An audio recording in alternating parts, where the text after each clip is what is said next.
Slide. So welcome to the what's called the MESA DER workshop #1, but it's really now going to be transitioning from MESA DER to IEEE 1815.2. And today's workshop is really going to be an overview of what's in 1815.2. We have subsequent workshops that will get into some of the more gory details.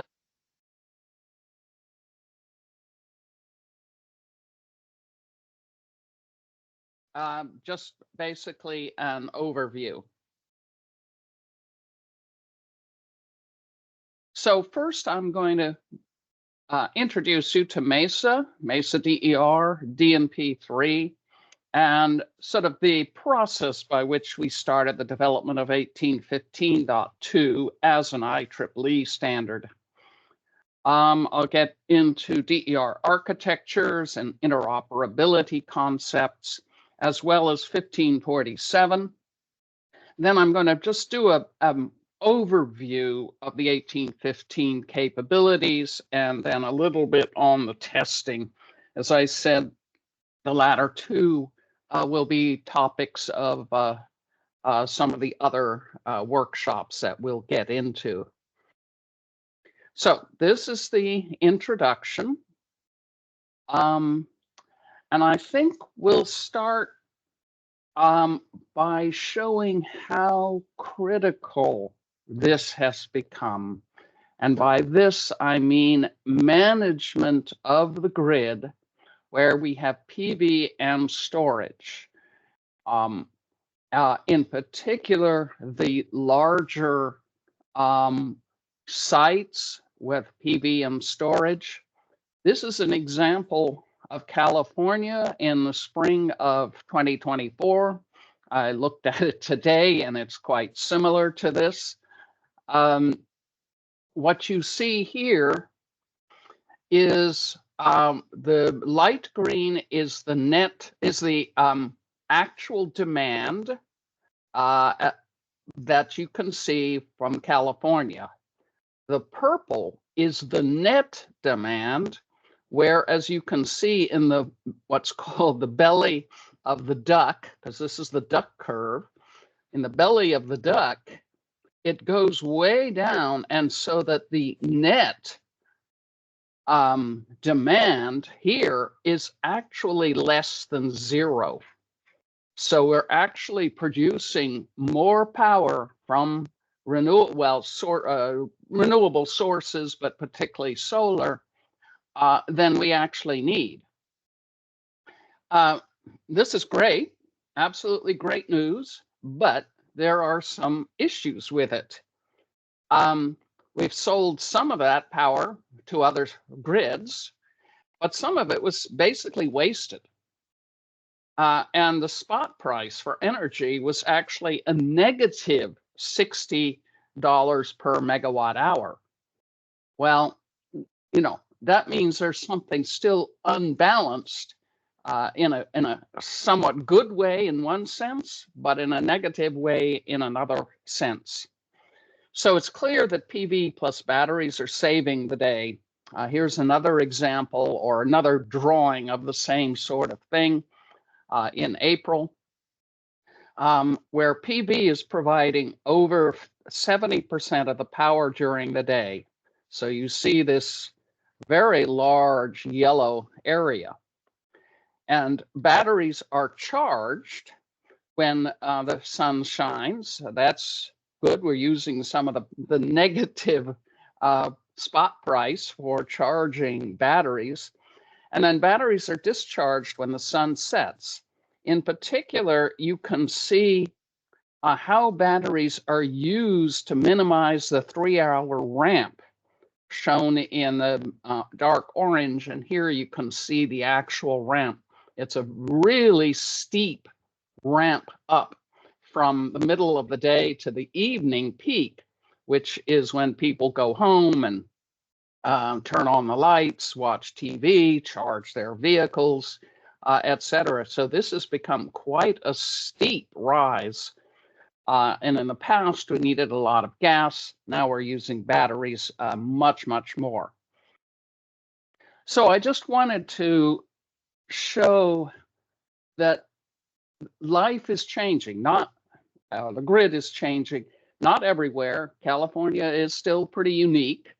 Hawaii also has similar problems, but again, Hawaii is unique.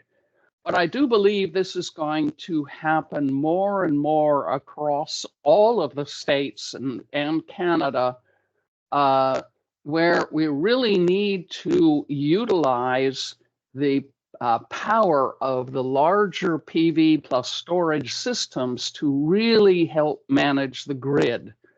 I think that's really important. So getting back to MESA, MESA is the Modular Energy Systems Architecture.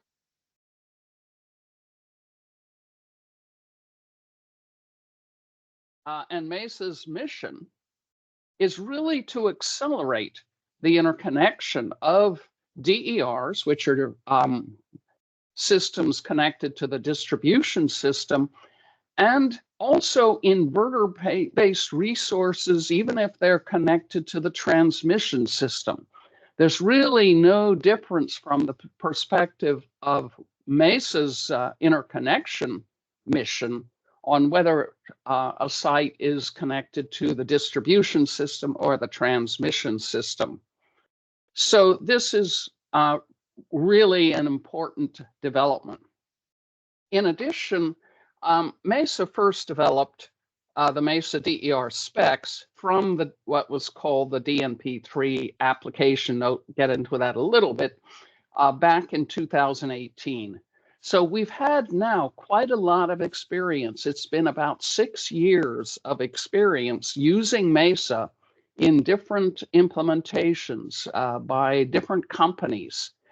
And one of the things that became clear was it was time to move from being just a MESA document or a MESA DER specification to becoming an international standard. And that's what we have done. So MESA also has many members. As you can see, they're a mixture of utilities. Here you can see many of those: Southern Cal Edison, Snohomish, LADWP, Austin Energy, SMUD, but also many vendors, manufacturers of systems, because it's an important way of getting the two or more types of stakeholders together to work together to come up with a solution that works everywhere. So we've been really working to get this cooperation, this working together between all of the stakeholders that need to be involved in interconnections. So this is another view of what we do. We're going to focus today on the MESA DER, which is becoming, as I said, 1815.2. But we also have MESA device specifications that we worked with SunSpec. And these are Modbus related. But what we're going to talk about today is the DNP3 part. And so, as you can see from this drawing, there's sort of the utility or the aggregator that has a SCADA or a DERM system or an ADMS system, whatever it is. And they use then DNP3. Utilities are very often use DNP3 for SCADA type operations. And then we have a plant control system, some kind of plant that has DERs in it that the utility or aggregator wants to manage. And that's where we come in. This MESA DER using DNP3 and the IEEE 61850 data model is how we now get interoperability across this very important link. So we have now, I won't go into this in a lot of detail, but we really started from, in this case, the California Rule 21 DER functions and the IEEE 1547 DER functions, as well as the IEC 61850 data object model that then converted the functional requirements into communication data objects. And we took those, came out, I won't go through all of that level, but we took that information from IEC 61850, developed a preliminary specification where we focused on storage, ESS, but we very quickly moved it to DER. And we also developed a spreadsheet that we used initially for testing, as well as what became known as the DNP3 application note.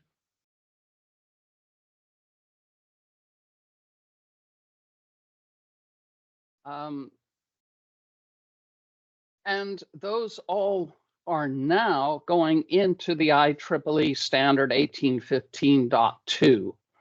But we're keeping the spreadsheet, or we've updated it, of course, because we believe that this will become the electronic version of IEEE 1815.2, which is much better than just a paper document full of names and numbers. So the spreadsheet will be much easier to work with for vendors. The next step for 1815.2 is balloting. It was submitted for ballot on May 13th, 2024. And the actual balloting will go forward in June or July or August, kind of depending upon IEEE's timeframe. Excuse me. But we hope to have it then ready for review by September, with the comments responded to and all of that sometime in the fall. So that's our current sort of status on how we've grown from where we started way back 2016 to 2018 and now to 2024. One of the things that I want to point out too for the functions is that we have clearly the 1547 functions. That was obviously part of the basic requirements for having a communication protocol. But we've also got additional MESA functions focusing to some degree on storage or the combination of generation and storage. So we were looking ahead because we realized 1547 didn't really cover what was needed by storage or the kinds of functions that storage could provide. We went ahead, based on the IEC 61850, to also include those into the MESA and now 1815.2.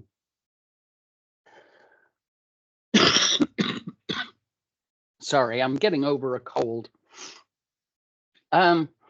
So DER architectures and interoperability concepts. This is something that not everybody who works in the power industry fully understands, is that communications can be also very complex in similar ways to the complexity of the power system, but for obviously very different reasons. One of the reasons is that, particularly in the DER world, as opposed to just a utility world where you're talking only to your own substations and so forth, is that in the DER world, there are many, many stakeholders. We're not going to solve the problem for all the stakeholders, but we can at least get to have some way of, having some kind of interoperable communication language, which is semantics. That means the meaning of the data objects, as well as the protocol, which is how you transmit that information. We have to have it available for many, many different stakeholders. Again, not all will be provided by 1815.2, but certainly many of these will. Another thing that I have found useful is for people to understand the complexity of the DER architecture and system. There is clearly the DER equipment, the units. You have, and they're the units themselves, the PV panels, the wind turbines, the batteries themselves, electric vehicles, but you also have the controllers. And each of the controllers, including load, which is another issue to be covered some other time, is that these are all very important aspects of the DER. But DER does not live, by itself. It is typically part of some facility, whether it's a building or in some cases actually a substation. But there's usually some kind of facility energy management system. It may be very simplistic, like for a residential location, or it can be quite large if it's a power plant producing megawatts of power. And so you can have plant level energy management systems, whether they're called customer energy management systems or facility energy management systems or microgrids or plant management systems. The point is the DERs are within those systems and can't be looked at as just sort of sitting individually out there somewhere. This is an issue that 1547 needs to deal with better than it has in the past, but that's a separate issue. In addition, there are third parties who are DER managers or aggregators or charging station managers. And all of these play a major role in this. You've noticed I haven't even included yet the utilities, but here are the utilities, the distribution level here, as well as the transmission level over here that are interacting, but they can interact here with just an individual DER unit, but most of the time they will interact either with some kind of energy management system or with an aggregator that's going to be managing some of the systems. And in addition, there is the distribution and retail energy markets, often called flexibility markets, which don't really exist yet, but that's the concept. So you see, there's a lot of layers that you have to go through if you're even talking about a DERMS or an ADMS system or something from the utility. It doesn't go typically directly to any DER unit. So where does MESA DER or 1815.2 focus on? So we focus on these interactions, the ones that are direct, and there are a few of those, but also we focus on the ones that are indirect, and the ones that go from the aggregators to the systems themselves. And we could, in microgrids, also have interactions between the management system and the facility side data, whether it's the DERs themselves or loads or load management or load control. So there's a lot of areas that we focus on. In addition,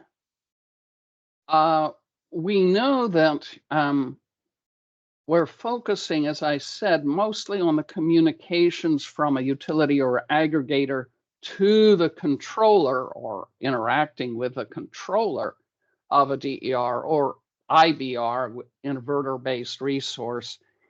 It's also important that knowledge of the internal capabilities of the equipment and monitoring the data is critical to what happens at the point of common coupling, which is where it interacts with the utility grid. And this PCC here is becoming incredibly important to managing the grid so you don't have overloads or thermal problems or voltage problems or any of these other things. So it's really becoming a major issue to determine what happens at the PCC as opposed to what happens internally with the batteries or solar systems or even the controllers inside a plant. So this is another way of looking basically at the same thing, but it just shows a little bit more focus on the communication side. So you can have direct communications using 1815.2 or IEC 61850 to the larger plants, the inverter based resources and DER plants, or you could go through aggregators, or you can go through facility plant gateways. It's highly unlikely that any utility would go directly to any of the behind the meter DERs or EVs.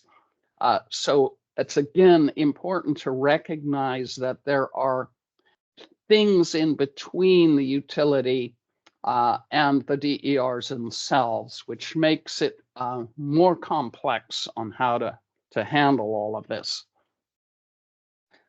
Okay, so let's just talk about 1547 and what's coming in the future.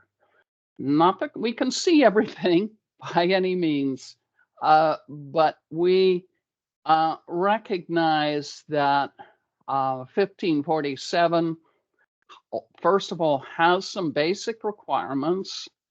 It has nameplate configuration, monitoring, management, and a bunch of other things. In particular, this requirement that it shall support at least one of these protocols, and that's 2030.5, 1815, which is DNP3 itself. This will change to becoming 1815.2 when 1547 is updated, I believe. I can't speak for something in the future, but that's what I expect. Sun and SunSpec Modbus.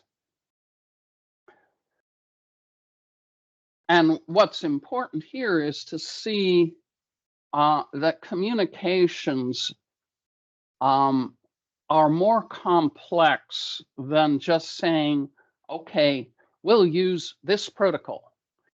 Well, protocols have many different layers.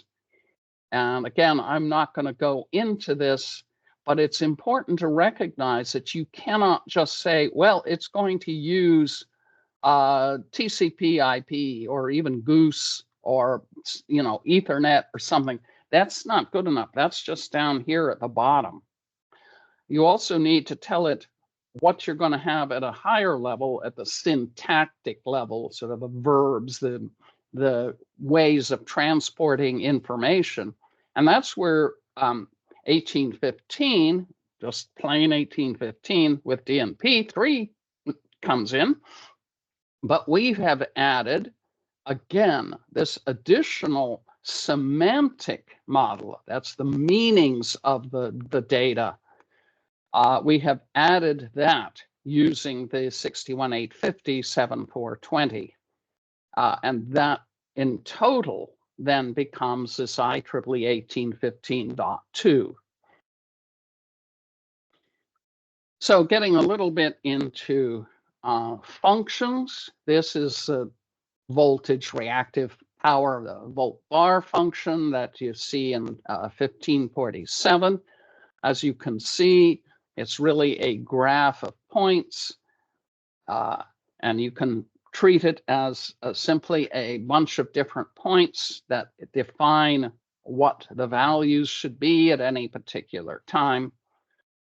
But what we've done in 1815.2 is we have taken the different data points, including the different curve points, the points on the curve that I just showed you, and assigned specific DNP3 point numbers based on the 61850 names so that we have a name that means something. But we then have fixed DNP3 point numbers. And that's like BI81. BI stands for binary input. 81. AI is analog input, 29, and analog input 30, etc.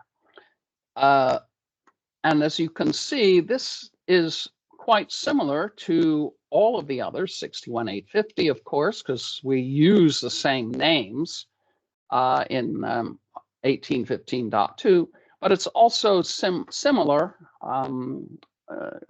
quite comparable to what is in IEEE 2030.5 and SunSpec Modbus. Now I'm going to jump into something that's fairly new, quite new, in fact, extremely new, because it was actually just sent out a couple of days ago by the California Public Utilities Commission for review and comment. But again, California does tend to be in the lead for some of this stuff.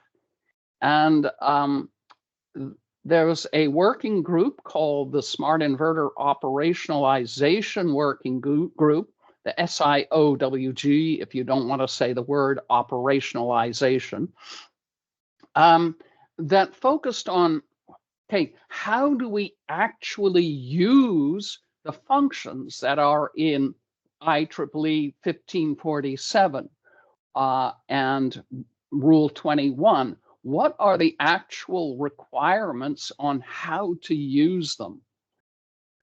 In particular for distribution services.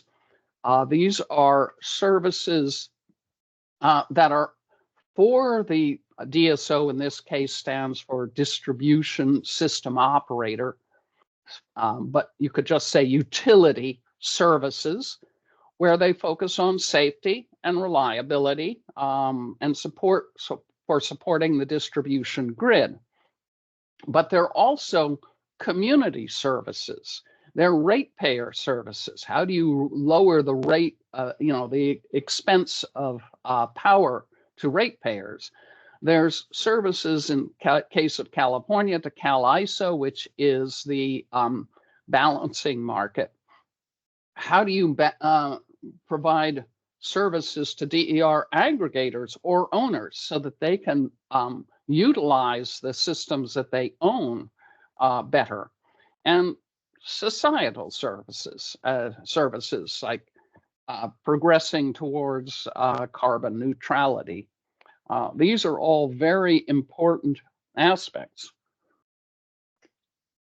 And one of the things that was identified by the SIOWG, which consisted of the 3 big utilities in California, as well as many manufacturers and vendors and integrators and consultants and ratepayer advocates, etc. It was a mixed group, and it took about 2 years plus. Came up with many items, but probably the most important was this concept of having firm limits that would take place at the point of common coupling. This is where I pointed out earlier how the PCC is becoming more important, because that's what affects the grid. But utilities cannot look into the future very well. It's not surprising. Technology is changing rapidly. People are buying a lot of electric vehicles, which obviously they hadn't in the past. So the environment around the grid is changing rapidly as electrification increases and as the addition of DERs increases, making it very difficult for the distribution operators to know what's going to happen in the future. But at the same time, they're responsible for providing reliable electrical power and not overloading the system and not allowing too many outages, etc. So they've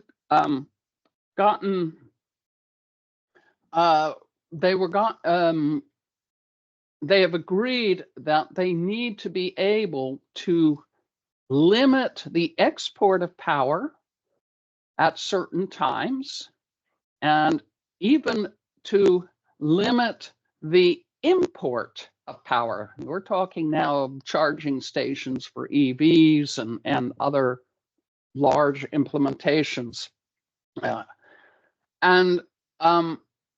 But because nobody has a 2020 vision into the future,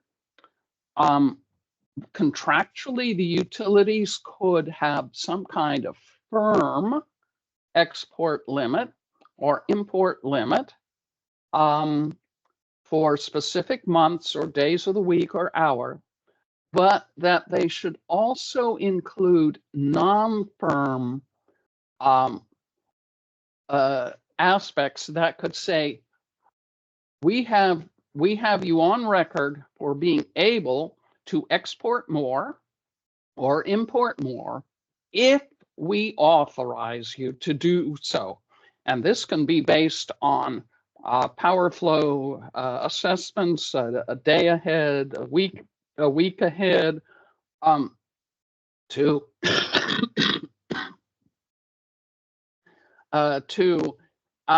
take into account the fact that the grid is changing and that the utilities cannot see too far into the future. But this non-firm allows them to say, yes, in the future, we will be able to authorize different levels of export or import limits based on assessments. And looking down here at the last bullet, UL 3141 is already being developed to provide the testing requirements for scheduling of export limits and import limits, because it can't be just, you know, the utility saying, oh, okay, from now on until I tell you differently, you can export this amount or you can import this amount. You really need to provide schedules that say, okay, from 6 p.m. until midnight, you can actually export up to this limit. Or next week during work hours, you can import this amount, but it's a limit to that amount. So it really has to be a schedule for what happens in typically the near future, whether it's, you know, hour ahead, day ahead, or week ahead, but it could be month ahead as well. So it's really important that this ability to schedule comes in.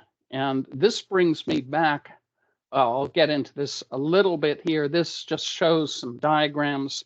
I show these to you, but here's probably one that's of more specific interest. This is from what's called the limited generation profile in California, which is real and in place now.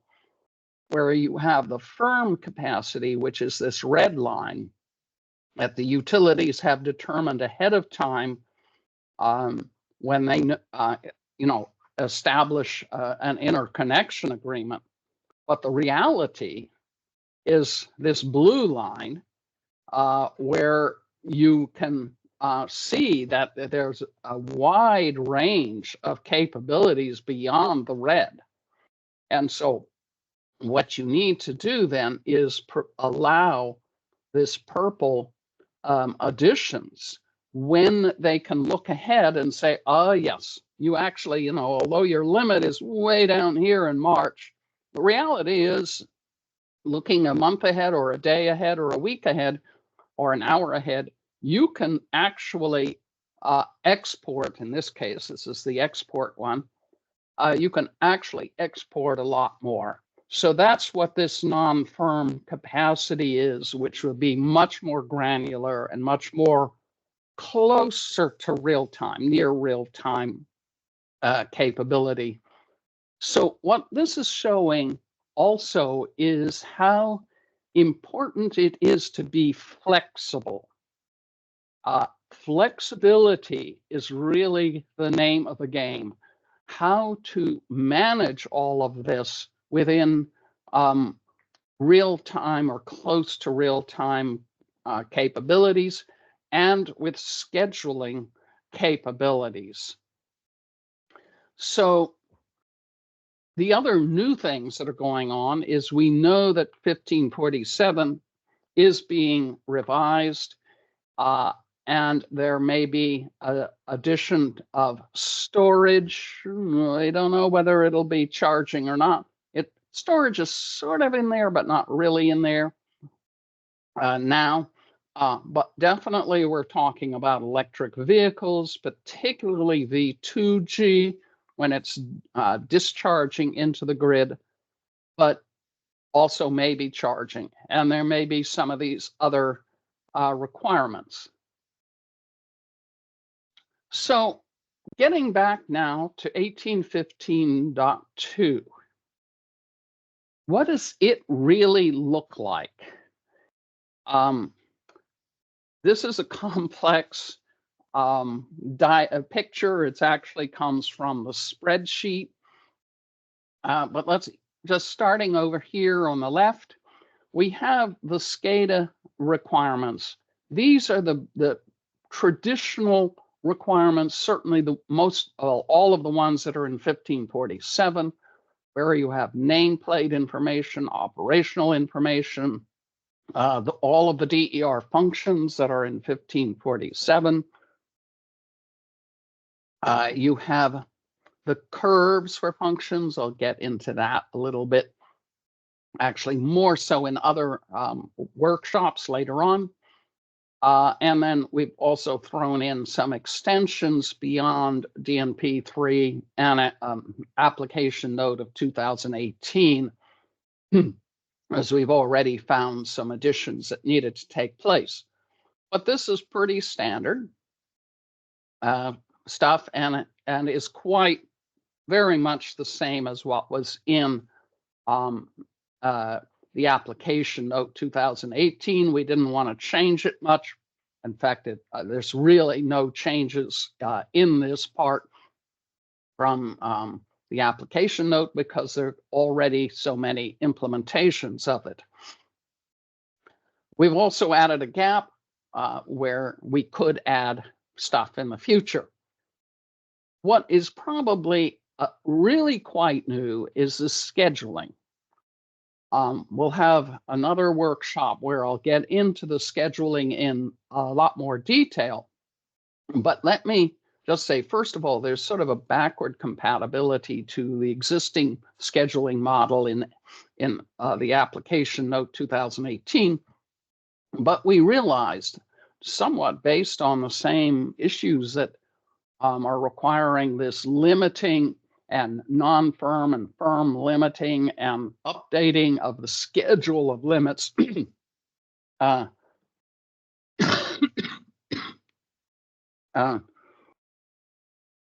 have a much more comprehensive scheduling capability in 1815.2. So we spent a fair amount of time really working on the scheduling. It now can meet everything that is needed that we know of for scheduling capability. It's quite powerful, quite flexible in what it can do. In addition, we have what was again the existing DNP3 application note points, the historical points for monitoring this data, and we have vendor points. One thing that is different from the application note, as you can see here, we have what's called the start index. In the first section here, the start index has not changed from what's in the application note. But then we decided it was really important not to just continue from wherever this left off to go into schedules and historical points and so forth, that we would actually identify starting indexes for each of the additional points beyond these basic SCADA type points. So now we've gotten starting indexes. This gives us much more flexibility to add things in the future, to change things, because all we'll have to do is change the index, and the systems will be built on that. And the same is true of the historical points, etc. So what does this actually look like? As I said, there's this spreadsheet, and it contains lots of columns of useful information. But let me just say, these two columns are the critical ones.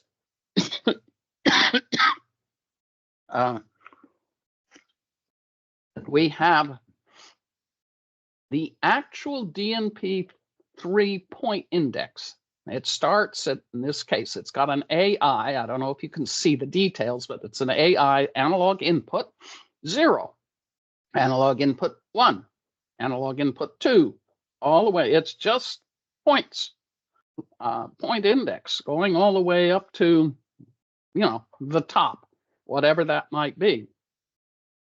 But associated with it is a well-defined IEC 61850 name.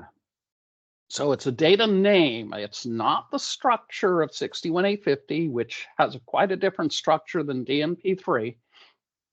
It's strictly the name. But, but having the name allows us to provide additional information. We've got a name and description over here that says it in more English terms than in a 61850 term, but these are unique strings, and so they can be tested. They can be used to, let's say, transform from DNP3 or 1815.2 to Modbus by knowing what the actual meaning of the point is. So this is really important, as well as we have columns that cover what the minimum and maximum is of the DNP3 point, the scaling, the units, additional information, whether it's 1547 requirement, and then some testing requirements. So I won't go into these in detail because, again, this is more a subject for a subsequent deeper dive into these functions. But I just wanted to show at a superficial level that there's a spreadsheet of the DNP3 points. In this case, it's a function active power limit. But here is the active power limit points. And then in the 1815.2 document, as opposed to the spreadsheet, it goes through and identifies what the steps are for using it, whether it's optional or required, what the functions codes are, and of course, what the data points are, and reading back to say, that it was set, here is what it was set to. So from a functional perspective, we've tried to be very complete in having the points all very clearly defined by the spreadsheet, but also described along with diagrams. Here is the frequency watt droop function. Again, I won't go into the details, but we also have the diagrams that show what we're talking about. So all of these are quite important.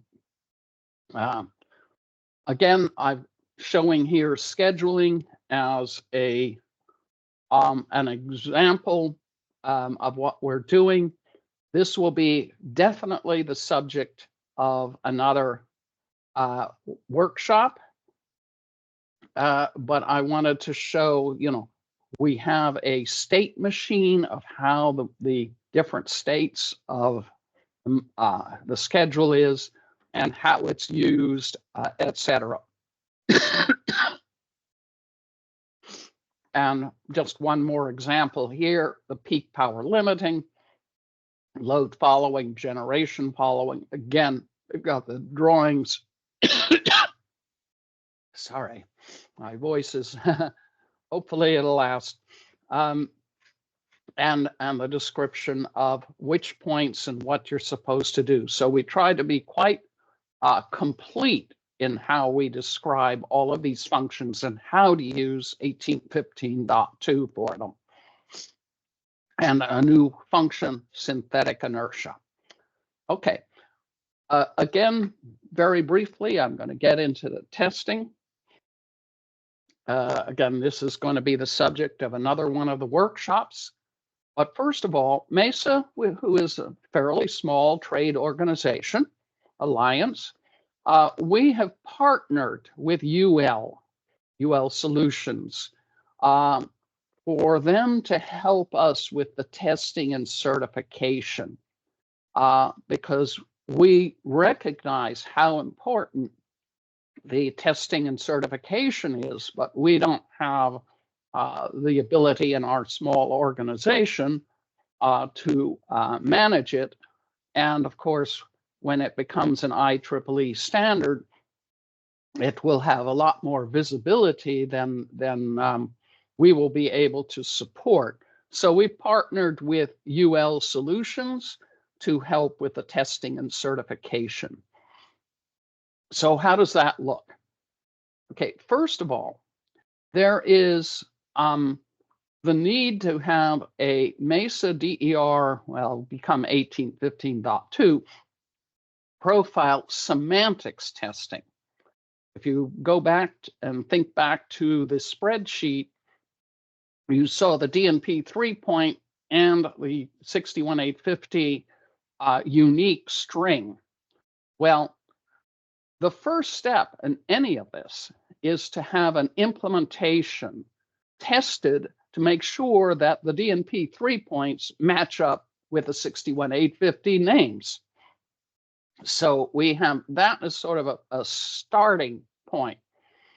And that is provided by Triangle Microworks test tool. We also recommend, of course, that DNP3 itself is certified, but we believe that that can happen either through the DNP3 user group or through utilities' own testing mechanisms. But then there is the UL portion, where we have the functional testing per 1547.1. And this is where we expect to see the 1547 testing using DNP3 and thus 1815.2 to do the functional testing as required in UL 1741 SB, a very standard process. It's not clear that many have yet been tested through this UL 1741 process using DNP3, but I think that may change in the future. We hope it'll change in the future. We also recognize that there will be commissioning testing requirements, both at the factory acceptance test level and at the site acceptance test level.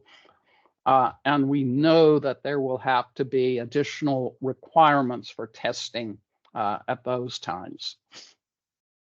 And this is really just another look at this, where we have the semantics, profile semantics testing, and the functional testing, and eventually the commissioning testing. This is just a diagram showing how we expect this to be done, but this, of course, is just an example. There would be this nationally recognized testing lab, NERTL, that would have the plant control system as an outstation. You'd have the utility or aggregator called the controlling station. Those are the 1815.2 terms, controlling station and the outstation.